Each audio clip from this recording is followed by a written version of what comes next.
Kung papasa ka. Talaga, Ye! Payag ka! Hintayin mo ako! Sana may mga bata na yun, wala akong mautusan.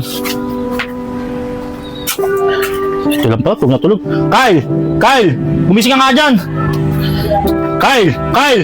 Tanghali na oh! Hindi ka pa gumising dyan, tanghali na, wala akong mautusan. Hindi ka na, tumayo ka na. Tatay naman eh. Alam na natutulog ako. Sinusayo niya lang putusan niya. Yan ka na naman eh. Tayong kapatid mo nagtatampos eh. Lagi ko siya inutusan eh. Yung nakaraan, bago tayo umalis, kami nagiligpit na. Ikaw nasaan ka? Nasa lubuyan, nagpapahanap ka pa. Tatay naman. O sige na tay, ano ba yung utos niyo sa akin? Kumain tubig sa balon kasi wala tayong pansahing doon para makapaghugas ng pinggan. Sige na, kumuha na.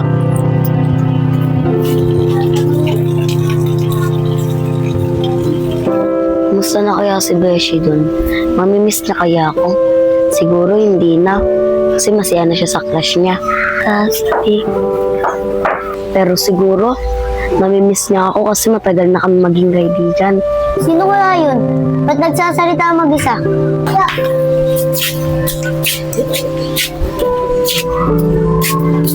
Hoy! Sino kausap mo dyan? Wala ka namang kausap dyan eh. Wala. Kinakausap ko ng sarili ko. Bakit ba?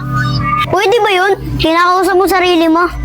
Pwede naman, lalo na pag wala kang kausap. Ganun ba? Ngayon ko lang nalaman yun ah. Oo nga pala, bago ka lang ba dito? Oo, bago lang kami dito. Sa Maynila kami nakatira.